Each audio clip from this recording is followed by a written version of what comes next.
to the Great Girlfriends podcast, where we discuss life, love, laughter, and everything in between. I am your host, Brandis Daniel. I'm your co-host, Sibylla Muti. And we have with us, yes, Miss Patrice Washington. Woo! Look, I'm going to cheer for myself. Hey, girl. Hey. Hey. Finally. Long time coming. Yes. Girlfriends, listen, go ahead and get your pen and paper. You don't even understand how significant this moment is that we're having right now, and what a soldier Patrice Fine Wine Washington is. You see how I dropped your nickname in there?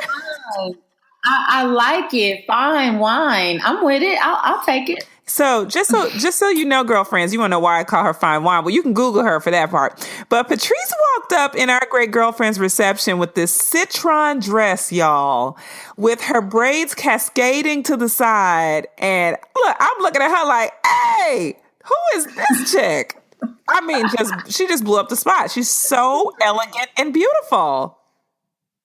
Well, first of all, thank you for that. And second of all, thank you for your use of the word citron. Actually, it was actually one of your listeners who taught me that night. And so I have been rocking with this whole citron word ever since. Like, honey, I'm getting my colors together. Thank you. I appreciate it. Girl, citron is your color. It's your color. Beautiful on you. Absolutely. Thank you. Let me tell you, so we met Patrice earlier, I believe it was earlier this summer. And we have our great girlfriend, Tico, say, you guys have to meet Patrice. You have to have a conversation with her.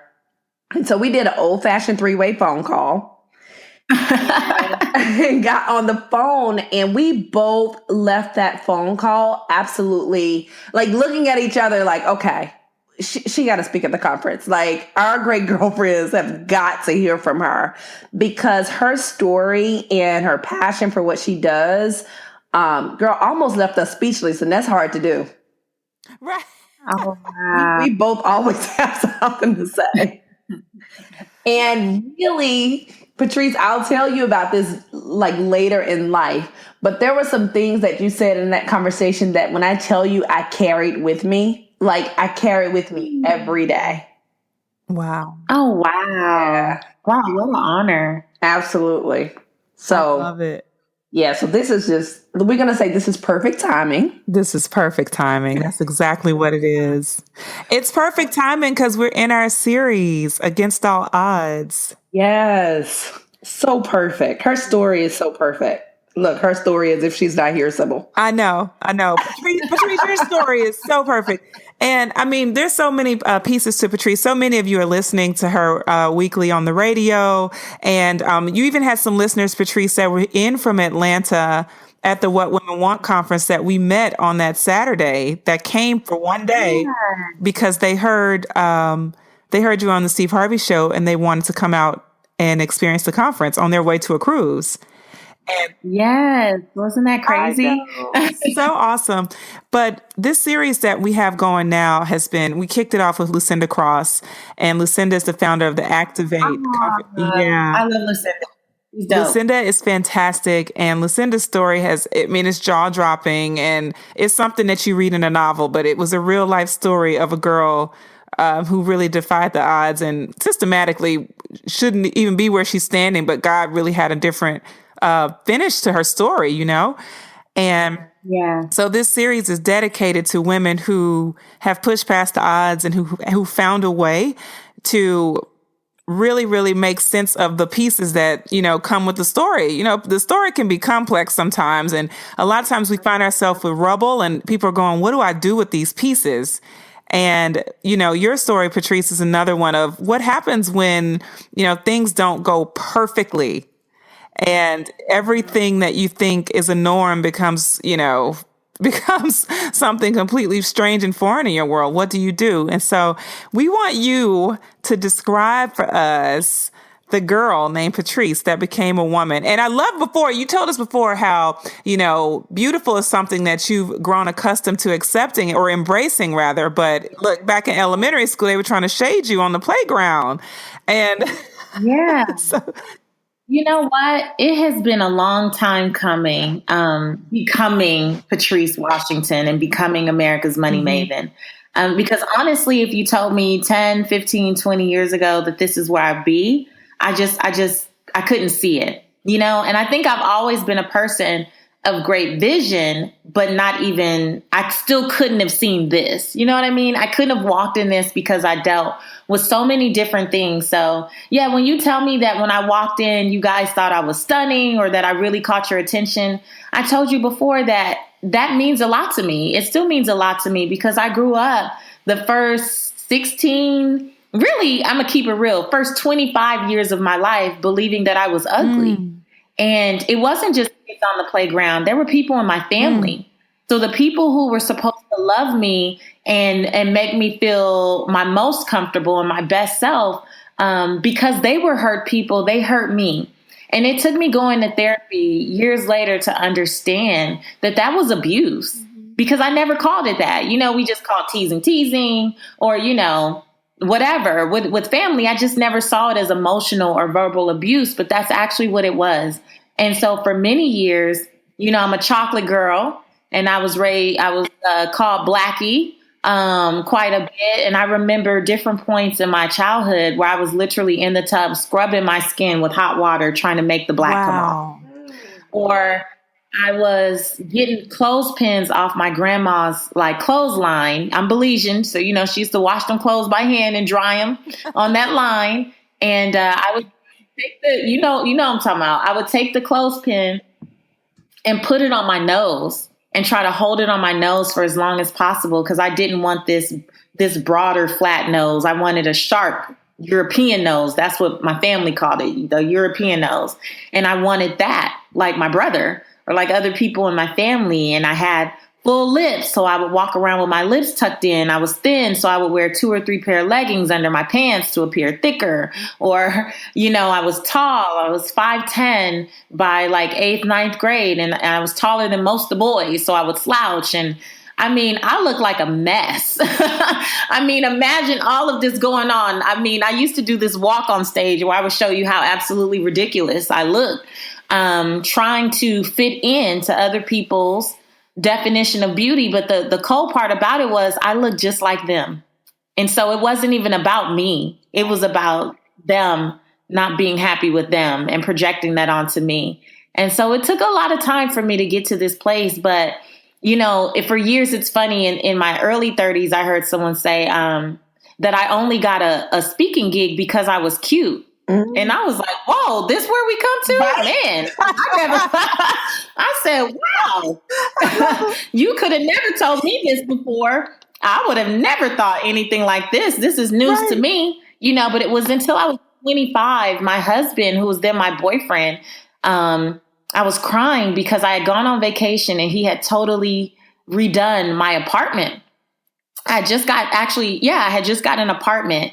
No, I wasn't 25. I was about 22. Excuse me. I just graduated. I got an apartment and I went to Spain and Italy for 21 days with my best friend. And I came back and I never had time to decorate it. I literally just moved in and went on this trip. And I got back and he had taken the time to literally decorate this entire place.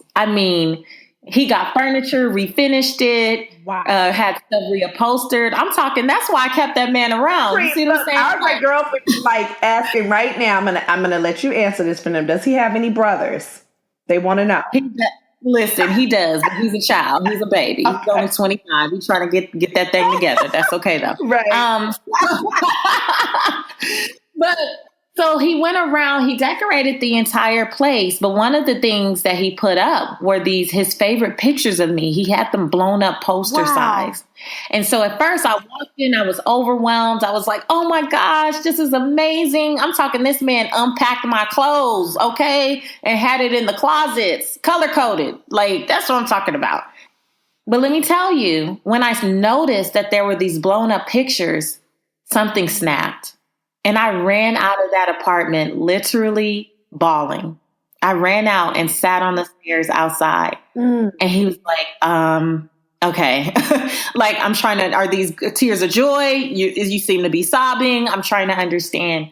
And I knew he wouldn't be mean to me because he's not that, obviously he's not that type of person. But for me, it was like a cruel joke almost. Like I literally was like not used to looking at pictures of myself. Like I did not like to look in the mirror longer than it took to wash my face, apply quick makeup, whatever. Like I just didn't like it. And I had become accustomed to not really accepting what I look like. Like it just was what it was, you know? And I had trained myself, you're the smart girl, you're the numbers girl, you have a lot of personality. People like you because of that. Wow. Not because they think you're beautiful. Wow. And my husband was, at the time he was my boyfriend, he's like, do you know what you look like? Like, because we were best friends before we started dating. So I really just thought he loved me because we were friends, never because of what I look like. And that might seem odd to some people. I don't know, but that was the truth for me. Wow. And he made me look in the mirror and he made me start to affirm stuff, like repeat after this. He's like, look at your lips. Like your lips are beautiful. Your eyes, they're almond shaped. Like, look at your cheekbones. Like, oh my gosh, your facial structure is amazing. And I didn't look like anyone he had ever dated. That was the other thing. So I knew it was because we were friends. Like I knew it, you know? And so that was the beginning of my healing. And it wasn't until I was about 25 that I started to go to counseling for it. But for a couple years, it was just getting in the mirror and affirming those things that he first really showed me. And then my confidence was built from there. And I tell people all the time, I couldn't be America's money maven if I was still that girl. Because you can't get on television, especially in this day and age where people have Twitter fingers and they're so quick to criticize and ridicule and pick you apart. If I was afraid of that piece, I could never walk in my gifts. I could never be who I am. I could never get on stages, sometimes in front of thousands of people, and have the confidence that I do now had I not gone to get help for those unsupportive beliefs that were ingrained in me as a child. Like, no way. I wouldn't be here. Patrice, you don't even know. Look, Sybil and I were so excited about this other part of the story, but oh my just God. knocked it out the park with this. No. Right. Like, I just feel like I just need to park right here. You know how many women are listening to this that are like, honestly, at this moment, they're having a real, honest reflection of how they feel about themselves. And so much, like how we feel about ourselves dictates so many things in our lives.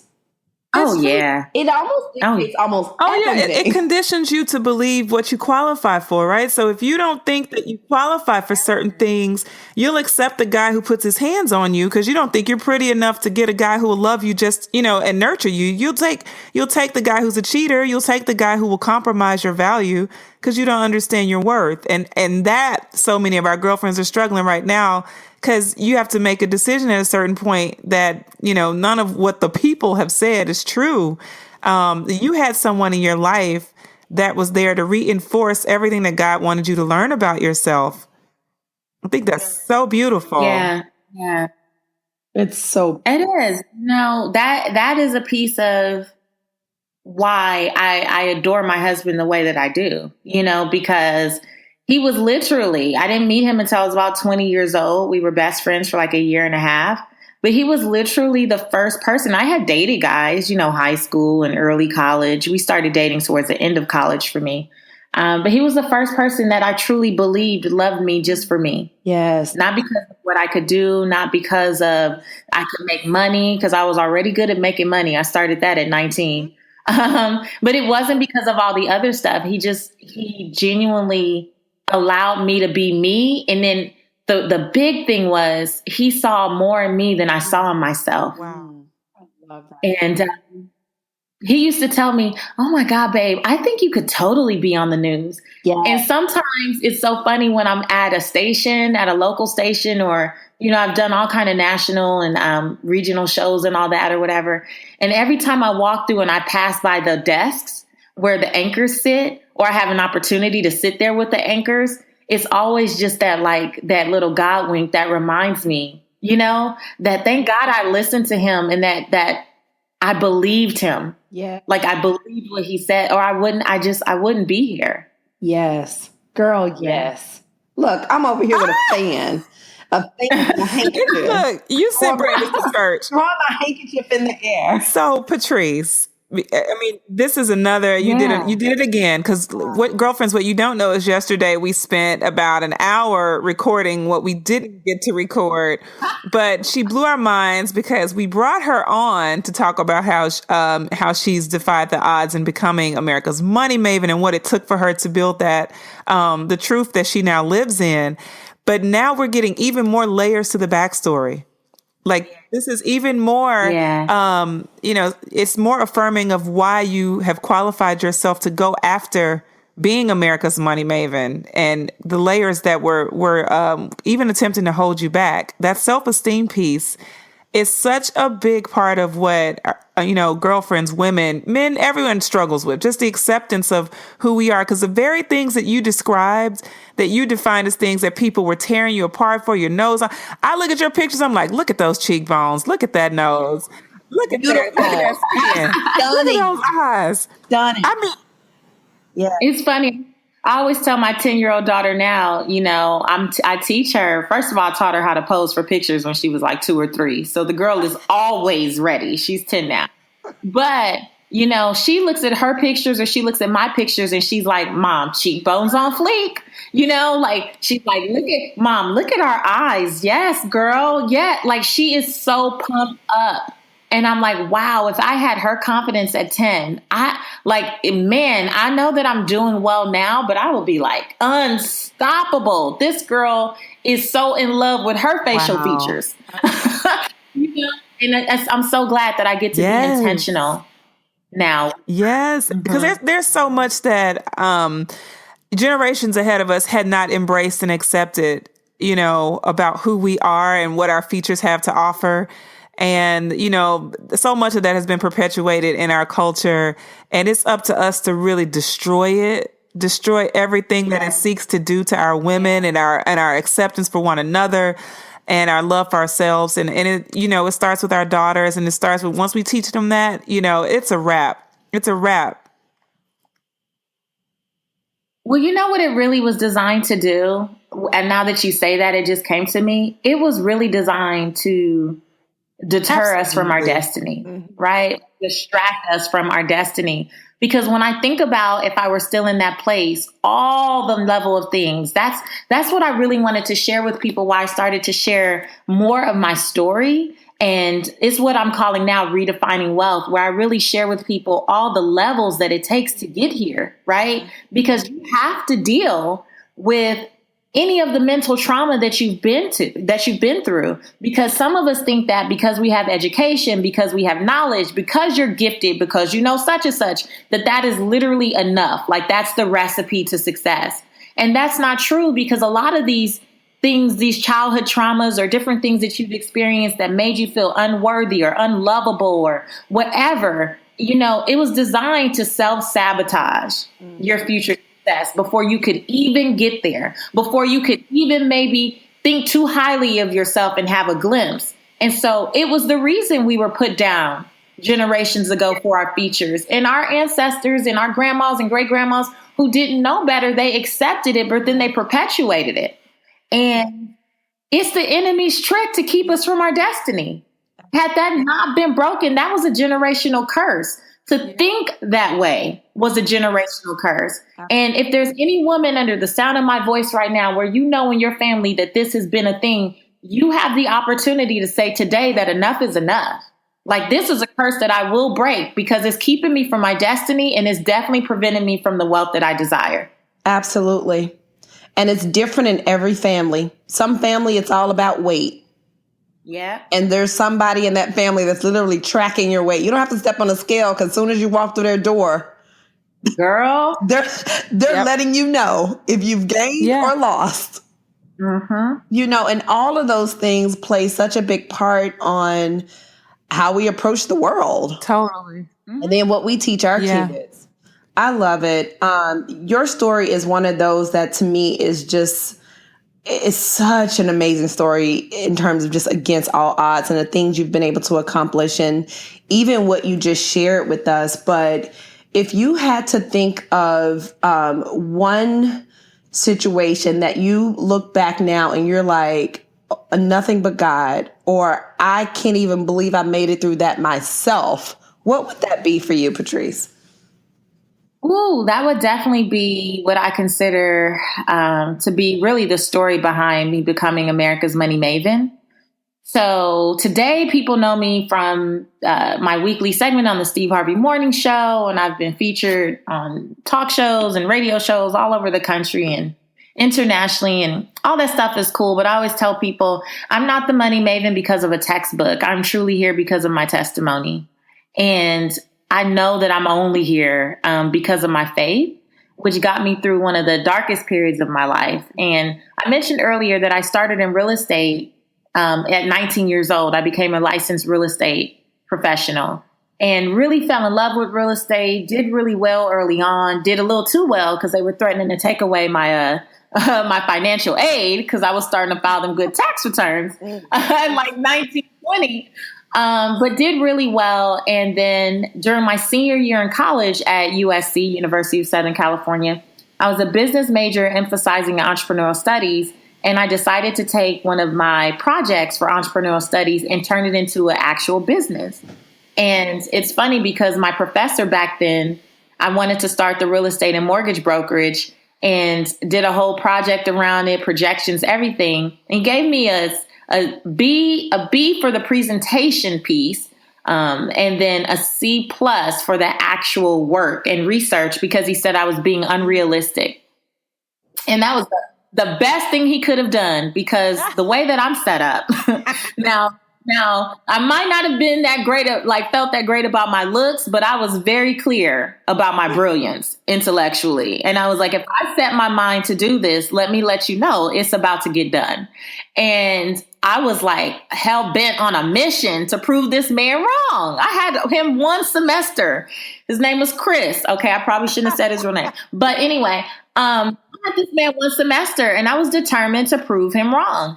And my then best friend turned boyfriend and I decided we were going to start this real estate and mortgage brokerage. I got my broker's license during my second semester of my senior year. And in California, if you're a broker, you can do real estate and mortgage. So I did both sides of the transactions. We started in the dining room of that apartment that my now husband had dressed up for me. And we made it happen. We turned that from senior year to the time we were 25 into a 7-figure business. Wow. We controlled all sides of every transaction that came through our doors. We had 16 licensed real estate and mortgage professionals that worked for us, as well as full-time employees. And altogether, we did really well. We ate how we want to eat. We drove what we want to drive. We lived where we want to live. We traveled everywhere we wanted to go. We were living it up. Wow. Until the recession hit. And if you were in real estate, a lot of people say 2009, but if you were in real estate, you started to feel it in 2007. And I felt it especially because I literally was in a hospital bedroom on bed rest, waiting to have my daughter. And I was watching it unfold on the news every day. And I had gone into preterm labor. I took a fall down the stairs of our home and went to the emergency room. And they said, this baby's coming today. And for the moms, the girlfriends who are moms, I was 21 weeks pregnant. Wow. So that's not really what you want to hear at 21 weeks. And so they said, we just need her to stay in as long as possible. They gave me some steroids to try to help her development kind of speed up as much as possible. But the reality is they said any day now.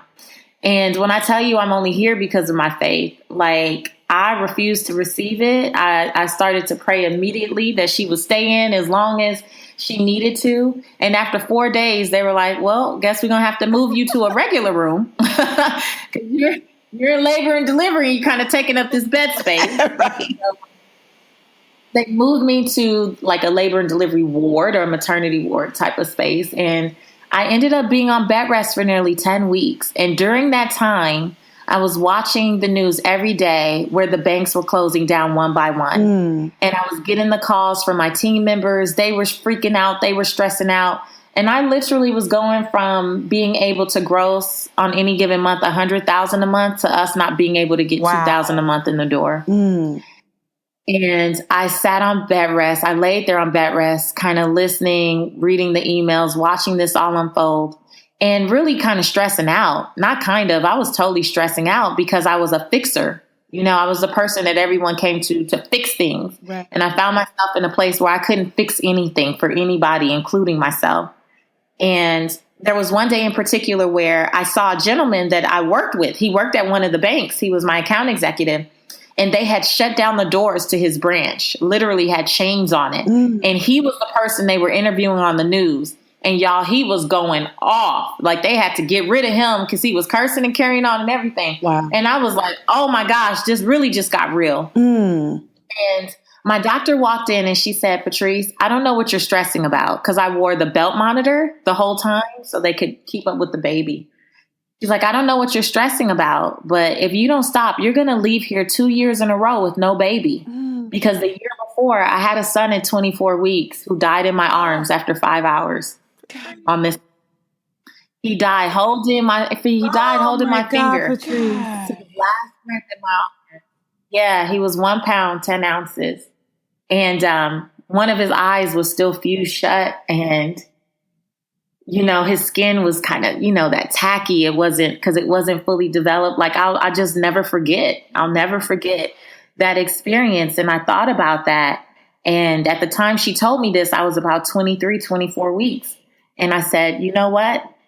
I have to let go. I have to surrender. I have to trust and believe that if I did this thing once, I can do it again. But I cannot be enslaved to a credit score or to a mortgage, several mortgages. I owned 13 pieces of property at the time. And my tenants were losing their jobs in the recession and they were not paying rent.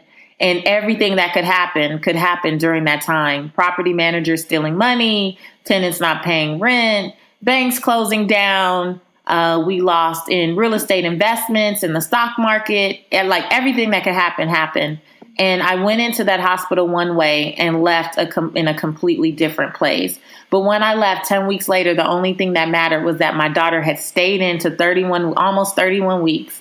She was perfectly healthy. She was breathing on her own. You know, her eyes were open. She was just, Yes. she was a miracle. She was a miracle. And the only thing that mattered in that moment was to bring that girl here healthy and in one piece. Yeah. The money didn't matter. The homes didn't matter. The business didn't matter. I was like, you know what? I got to deal with that when I deal with it. But right now, I'm not going to leave here 2 years in a row with no baby. And I had them take the TV out of that room. We put my email on like a do not disturb, where I wasn't getting the emails at the time. Like they were being forwarded to people on my team.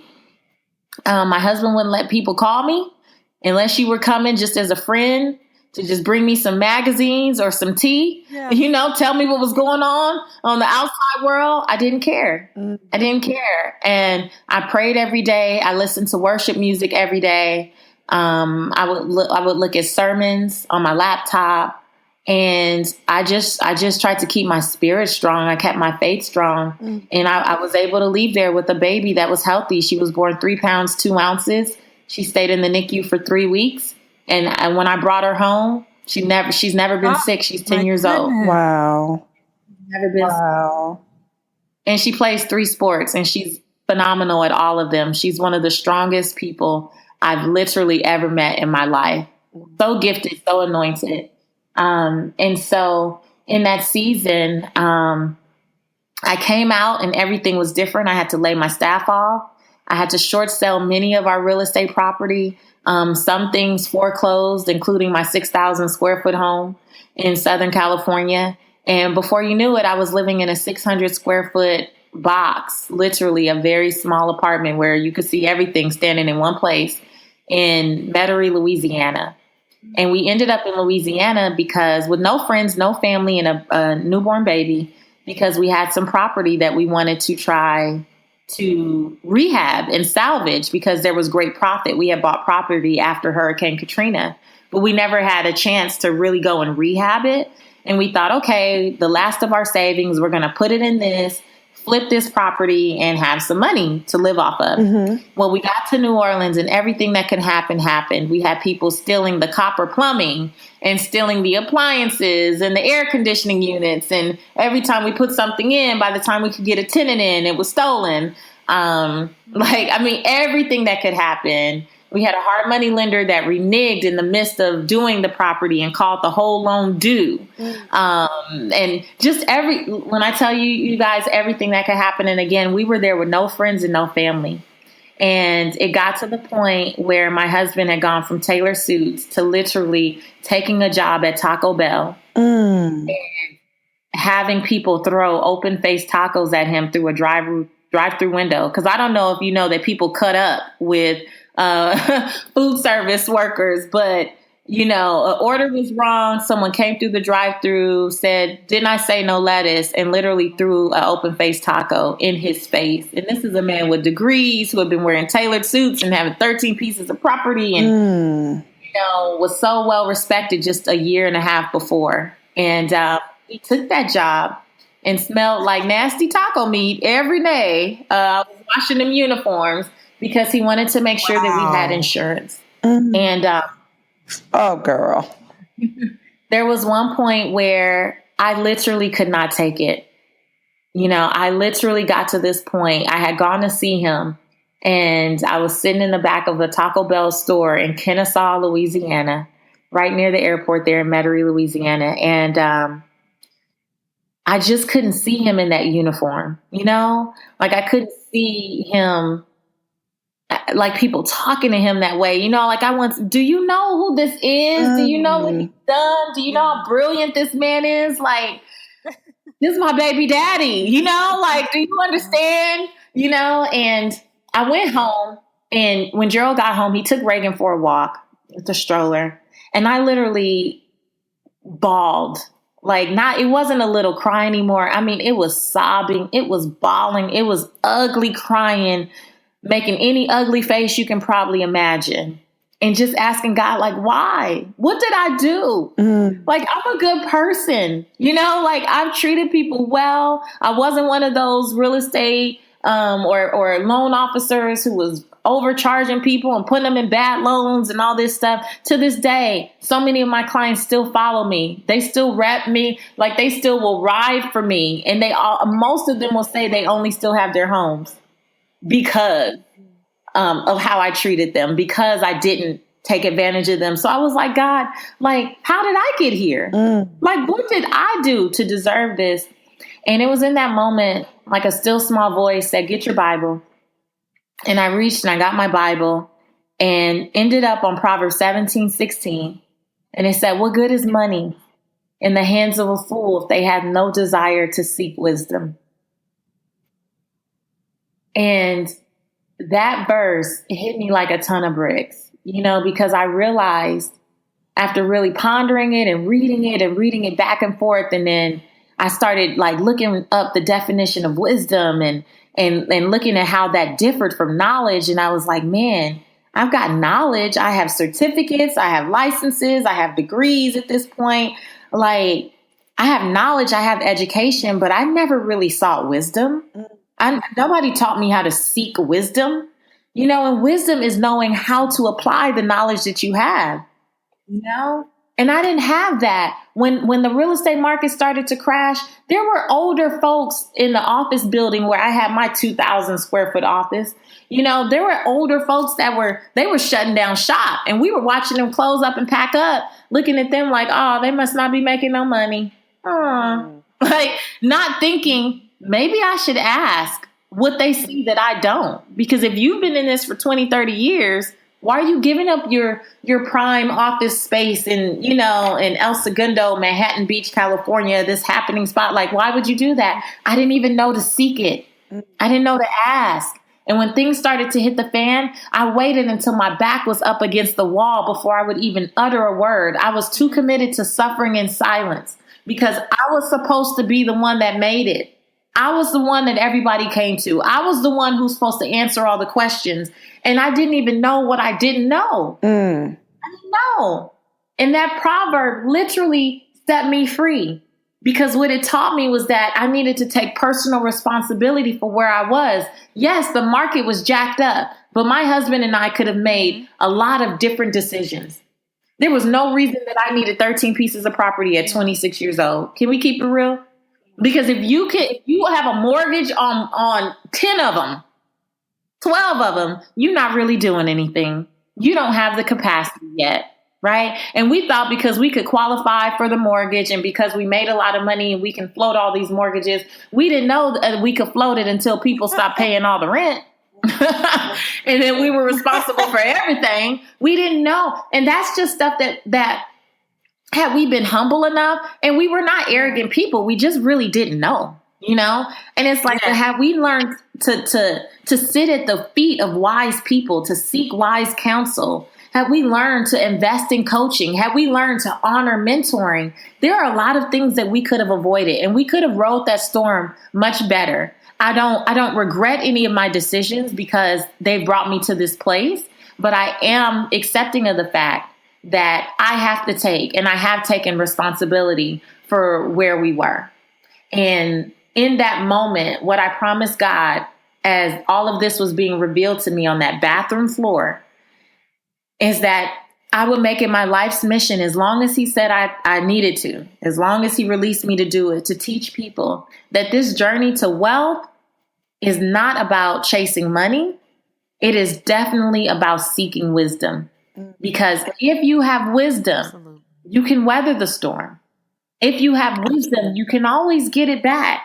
If you have wisdom, you don't have to fall as hard as you might be falling right now, or for those of us who have fallen really hard. Like, wisdom is the key. And so that's what I've been doing, you guys, since 2009. I've made that my mission, and I stand by it, and I do my best to live it out in different forms, whether it's through books or speaking or coaching or this new podcast that I have. Like, I just want to live that out in every way possible. Oh, Patrice. Patrice, can we give you a hand clap and an offering? Oh my gosh. Oh my God. Where is the collection place? Y'all, okay, first of all, I'm wiping tears. Let me just be clear. I'm over here just wiping tears because you layered, the way you layered that, first of all, it's like you've been a bishop your whole life. And I know you're not a bishop now, but I'm just saying you're so gifted to share this message because the wisdom is the principal thing. And I think we get so caught up in the certificates. We get so caught up in getting one more degree, one more slip that qualifies us, when all we have to do is get the wisdom and be humble enough to seek it from people who've gone before us, who are willing to offer us insights and value and meaning, and asking God, like, yo, what's up with this happening in the market? He's telling you to make a move. We make the move when he says it, not when we feel it's time, when he says it's time. And it makes such a, like you said, you wouldn't have even had to have dealt with the real estate, the shifts in the market in the way that you had you taken that wisdom. But it applies in so many different areas of our lives where we think we know what we need and we're suffering silently, like you said. And I'm just, oh my gosh. Yeah. Oh my goodness, Patrice. I don't really know what else to say. I just hope that everyone that's listening, I located myself in so many pieces of your story, and I'm pretty sure that all of my girlfriends, all our girlfriends, locate the places where you need wisdom and seek it. Don't be so proud and don't assume that the harshness of suffering is yours to have. It's not always ours, but we will suffer if we don't get smart, get wise about how we approach business and how we approach life and relationships. Even when you're with your doctor, I think about that, how much her wisdom was so valuable to you to say, you're not going to leave here with the baby 2 years in a row if you don't follow my wisdom, which is to stop stressing. Consequently, you started making different decisions. You changed your course completely. And that's the thing too. Yeah, because some of us will seek help, but then we don't want to listen to the advice. Like, the other piece is you have to humble yourself and trust the process. Like you said, from people who have been there, done that, or have seen some things play out before. And, you know, I'm always about making sure that the advice given to me is in alignment with my spirit. I do believe that. But, you know, a lot of us will play that card too long, too, because we get to be praying and praying and praying and praying. And, you know, sometimes God is like, I already answered you because I sent you somebody. Like, I'm not going to keep playing with you. You know, like, I got other stuff to do. You know, some of us will get into analysis paralysis. And I think one of the keys that have been, you know, or one of the biggest parts for me in the keys to success have been my ability to take heed. Like, especially since that point, I take heed. I jump into action when something feels right in my spirit, and I truly feel like this is in alignment with what God is telling me, even if the messenger does not look like someone who I think it should look like. That's the other thing. Like, we always trying to size people up. There is so much wisdom out there that may not come in the package that you want it to come in, but you have to be open. I am open to receiving wisdom from other people. My daughter taught me how to swim last year. Okay. For the first time in my life, I swam last year because my daughter taught me at 9 years old at the time. Wow. You know, Simple has a similar story. Absolutely. Really? Girl. We're so connected anyway. From the first time I talked to you guys, I was like, oh, these are my girlfriends for real. Like, oh yeah, she's coming to the conference. No, okay. So Patrice, take us really quickly to you going from Patrice Washington to America's Money Maven. Well, when I was on the floor, snotting and crying, and research, looking for, like, trying to understand the difference between wisdom and knowledge, one of the things that I found online as I was like literally trying to Google stuff, where I kept landing on people's blogs. And because I had been in real estate and I didn't really use the internet for much back then. I know that's probably crazy, but I didn't. Like, we weren't like a world of Googlers back then, right? It wasn't such a big thing. So I didn't really know what a blog was, but I was finding different things on people's blogs. And I was like, oh, I think I could do something like this. And I literally started the next morning with a free blogspot.com. And just took a proverb, started with that one, and then gave like a real life application. And when I started the blog, the first probably 3 or 4 months was just that, taking a scripture from Proverbs and a business or money related scripture, and then giving my spin on how to relate it to real life. And, you know, I did it for a while. First, it was just me and my mom and my husband that were reading. And then I realized it was just me reading, because I would ask them questions and they would be like, oh, I didn't see it today. Oh, okay. So you guys are playing. So now I have nothing for it. That's how I felt. And I stopped for probably a month. And then I got a random email from a man, to this day I don't know who he is. I never knew who he was, but sent me an email that said, hey, I hope you're okay. You haven't posted a blog post in a while. Wow. And I was like, who is this man? Where did he come from? Is he stalking me? What is this? Wait a minute. Because I didn't know how it worked, you guys. I just was not in that world like that. And I was like, how does he know me? How did he find me? And then it dawned on me the same way that I found other people's blogs, right? And I was like, wow, that means that I was helping someone. And I promised myself from that point forward that if I help just one, I won't stop until God tells me it's time to stop. Like, if he doesn't release me to stop, I don't get to say that I don't feel like it. And I kept going. I started back. Then I got into social media, which I was very scared of initially as well. Because remember, I had fled California. So I had been used to hiding out by that time from friends and family. They didn't know the extent to which, you know, everything had happened with us at the time. And so I got on social media and I started, you know, engaging with people. And there was one woman, her name is Natalie P. McNeil. She wrote the book, The Frugalista Files. And I followed her on Twitter, and I ended up buying the book when I had no money and no business buying a book. Let me be clear. And but I loved the book so much. It was so quirky and funny. I would tweet her from the book. Well, I didn't know that because I was tweeting her, she looked me up and she started reading the blog. And there was one opportunity where with Upscale Magazine, they wanted her to write a piece. She had been writing for them and she didn't have time. And she said, I know someone that can. And she sent me a direct message, or tweeted me at the time, I think, tweeted me what my email address was. I sent it back to her. And before you know it, I was on an email with her and the editor from Upscale Magazine. And from Upscale Magazine, I started to blog online for Hello Beautiful as well. I pitched them about being their money person. When I first started, there was only gossip and entertainment and beauty. And I was like, Black women are more than that. I have something to contribute. So I literally sent them an email cold turkey.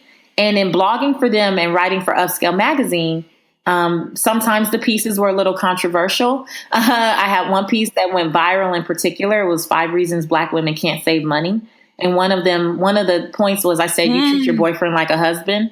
You on leave and stuff. And this man is ruining your credit. So that got a lot of attention. And because Hello Beautiful was owned by the same people who owned Radio One, I started to get invited to do radio segments. People were asking me why I hated Black women and all this foolishness, but it was a chance to build my voice. And that was 2010.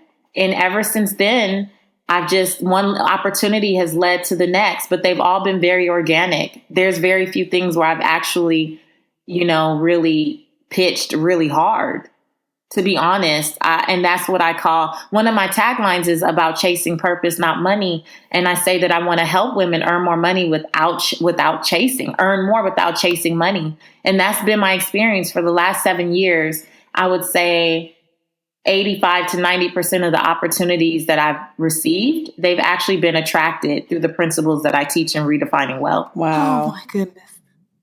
I know. Mic drop. Oh, I know. Mic drop, Patrice. Oh, you just don't even know. If we were sitting next to you, I'd be snuggling all up on you right now. When I come back to the East Coast, we can definitely snuggle. We can totally snuggle up. It's just been so good. Like your story, like Sybil said, just has so many layers. It's so incredible and so relatable in so many different ways.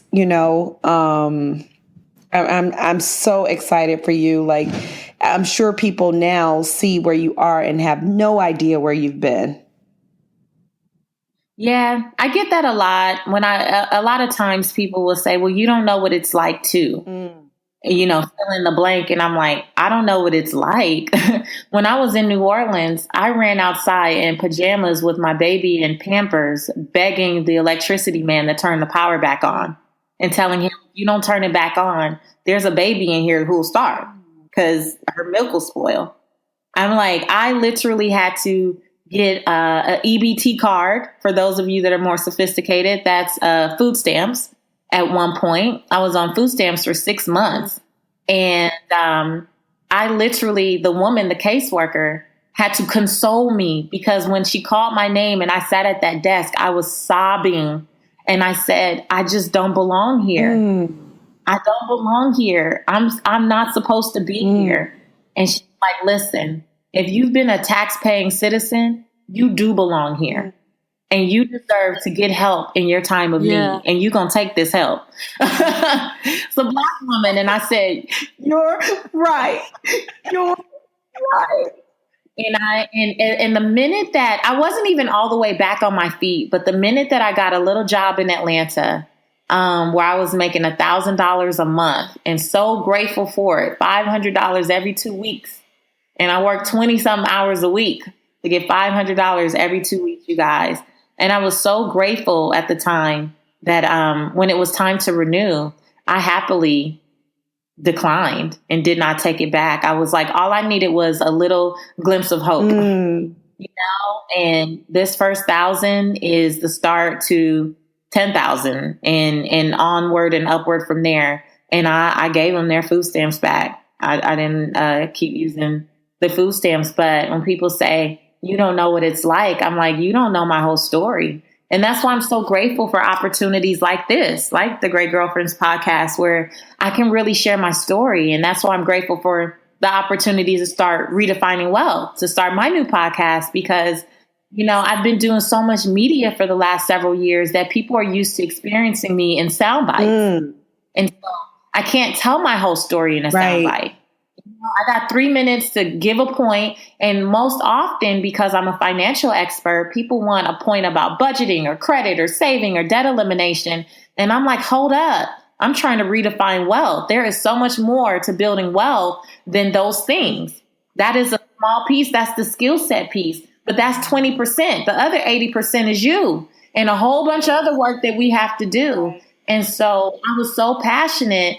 I didn't know I was going to start the podcast as soon as I did, quite frankly. God kind of just like opened the door and I kicked it in and ran through and made it happen. But when I get to record the podcast, it's such a blessing because I'm like, man, I get to be me. I get to tell my story and I get to tell all my crazy stories. And I get to, be all of myself, which you can't always be with a producer breathing down your back. Right. Now, is the podcast released, Patrice?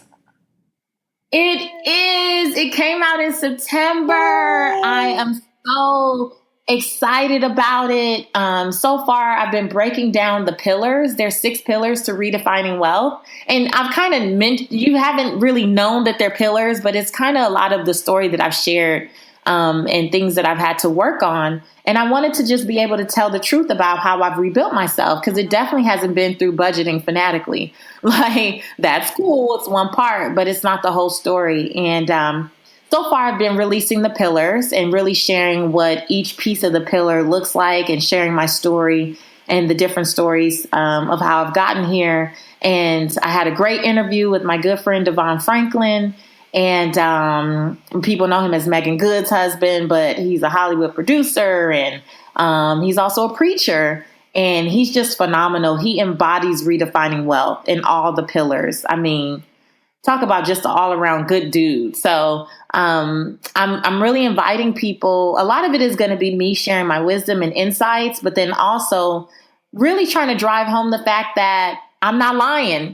This really does work, because here are examples of other people like Devon who are incorporating these things in their lives, and it shows in their ability to chase their purpose and not money, yet still build wealth and lasting wealth. I love it. How has Patrice Great Girlfriends played a part in your life and rebuilding, wealth and just like through your entire journey? Oh, man. One of the pillars in redefining wealth is people. And it's about creating relationships that matter.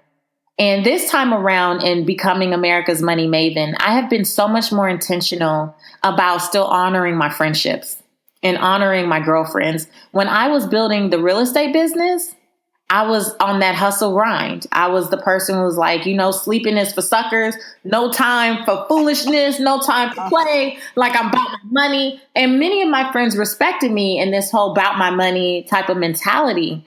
But there were pieces of that were very lonely. And actually, the way that I've arrived at the redefining wealth concept is because one of my great girlfriends who you guys met, her name is Safia, who now does strategic partnerships and public relations for the Money Maven brand and for redefining wealth. I was talking to her, and she was going through a transition, leaving corporate America to pursue entrepreneurship. And I was telling her about being tired of the soundbite and really wanting a place where I could be all of myself, because I have so much more to offer than just financial advice. And it was through my encouragement that she actually quit her job. I didn't know she was going to quit it that day. I was just kind of hypothetically. Yeah. It was like through my encouragement that she actually left her job and went on, her journey and her path. And it was through her encouragement that I embraced that my audience could accept more than money advice from me. Like, they can accept that I have more to offer, because I've never talked about money in the traditional way anyway. I've always kind of been saying this stuff without really calling it anything in particular, just the way that I communicate with my audience, right? And and now we're kind of partners in this. She really has supported this whole pivot, if you will, in this direction. And so her and many of my other girlfriends, they have been so supportive of me being me. I think it's so funny now when they come to see me speak at different places. They're like, you really just are you on stage.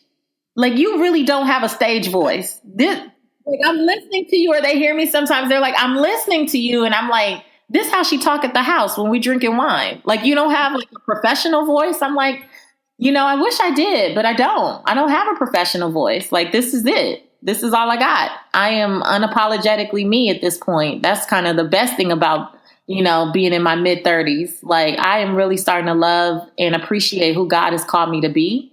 And I have accepted my story for what it is. It's my story. And whether people like it or dislike it or think it's nice or think it's awful or think I should have done different things or whatever, the past is the past. I can't change that. It is what it is. Yeah. And it's what has made me who I am. Absolutely. And my great girlfriends have taught me how to walk in that. And I know that whether the world receives me or not, I have a phenomenal husband. I have a wonderful child. My mom is amazing. And I have some great girlfriends and good friends who, no matter what, I can be me. I love it. You have to tell first of all, you're amazing, Patrice. Absolutely amazing. But you have to tell our great girlfriends all the places they can connect with you online, your books, your podcast. Yeah. Well, you can find out everything about me at patricewashington.com. patricewashington.com, not Patricia. Honor my mama. She named me Patrice. At patricewashington.com. And I'm on social media everywhere, really active on Instagram, Twitter, and Facebook. Seek Wisdom PCW at Seek Wisdom PCW. And please check out the new podcast. It's Redefining Wealth with Patrice Washington. You can find it on iTunes, iHeartRadio, the free iHeartRadio app. They're my partner. Also Stitcher, Spreaker, pretty much anywhere you listen to your podcast, you can find me there. Please come and check it out. And this is good. It's just more this of is amazing. And this is what people need. You said, it's you build you, then you can build the wealth, because the wealth is within. And as long as we understand that, we can continue to build something that we can have forever, everlasting wealth. It's so good. And Patrice, we're so grateful, just grateful for your time and everything that you offered today. You know what, Sybil, I knew that it would be amazing because we have been trying so hard to make this happen. You guys don't even understand. Yeah. But I believe that there's some great girlfriends who are going to be set free today because they're listening to this conversation. And so no matter how many times we have to sync our calendars and try different ways to record and all of that, I know that this time, was divine time. This was a divine appointment. And I'm really grateful that I met you guys. I think you're both phenomenal women, and I'm honored to have the opportunity. What do you want, the kids? What do you want? Like, you just want everything? So much. Patrice, I mean, really, like, you just want it all from us? You have us wide open. What is it? Like, I love you guys. I love how you empower women. I love that you keep it real. Like, I've read the reviews on you on iTunes and how your audience just really, they love you. They connect with you. You're so relatable. You're so personable. You really are girlfriends. And I appreciate that you are who you are unapologetically. Like, I mean that wholeheartedly. Because when you're out here and you're meeting people and they're not who they say they are, like, they appear one way online and then you meet them in person and you're like, ooh, does she empower women? Does she empower women? Because I don't feel empowered. You know what I'm saying? Like, that's real. So I give credit where credit is due. Honestly, girl, like, I'm like, you don't have to give me your children. That's all. I'm telling you, we appreciate it. Honestly, we really do. And like you said, it's when you meet people who you share the mission with, and you share authenticity, and you meet them at the heart. It just feels so good. It reinforces everything that we want our girlfriends to understand about our show, and that you're gonna be all right. The odds will come against you for sure. They will. There will be moments when everything in your world looks strange sometimes. It's just like, what is going on? But you're going to be all right. And God will send people along the way to reaffirm that in different times and seasons. And when we had the opportunity to have that phone call with you, and it was just a girlfriend connection, and it was actually beyond expectation, Patrice. It really was, because like you said, you never really know what you're getting when you get on the phone, and You know, you may be girlfriend to one person, but you can be a jerk to somebody else. There are people who are like that, you know? You offered your whole self, and you continue to do that. Yeah, I do. And I just know that this is just. I think that everything that you've been through is the beginning. Like we're not even at the fullness of what you're about to experience in your life. You know. Yeah, girl. So, okay. So girlfriends, listen, we're not going to hold Patrice forever, though we could, because I know they all sitting there like, and what else? Tell us about that time in high school. Tell us about... You know how it goes. I mean, once it's good, you're like, okay, I want more. And we'll probably have to have you back on for some more. But meanwhile, we always close out our show with thanking our husbands. And so, you know Kwaku, and I can't thank him enough. And I'll just continue to say thank you to him for being amazing, for being the man he said he was. You know what I'm talking about? Woo, girl. Yes. Amen. Yes. I do. And I want to thank my husband, Rich Daniel. So much of what you said, Patrice, resonated with me in terms of just accepting me for fully who I was. And that was so hard for me to even accept. I wasn't even used to people accepting me for just fooling me outside of my girlfriends. So, yeah. Well, I'll give a shout out to Gerald Washington, honey. Praise for Gerald Washington. And I will say that's a whole nother conversation. Gerald and I have been through a lot since college. Sickness and health, and rich or poor for show, and for better or worse. And yet he continues to fight to be the best man that he can be. You know, like, and to see someone who's so committed to just wanting to be better and better and be better than any example that they've ever had in terms of being a father and a husband is so encouraging. Because we're the only people in our family that are married. Like, there's no other married people on my side of the family. It's just us. And so we continue to fight to break those generational curses as well. And so thank you, Gerald.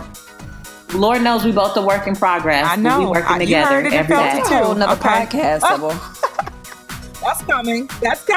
Because people need to know that there are champions out there. You can win at your marriage. You really can. It's not going to be, every day it's not going to be a walk in the park, but your marriage can be legitimately yours. Like, everything God wants for you is there. Yeah. It can't be lazy. It requires work. Just as hard as you would for that check, that's how hard you got to go for your marriage, if not harder. Yep. Absolutely. Look, the girlfriends are like, really? Y'all gonna wait till the end of the episode to just throw all these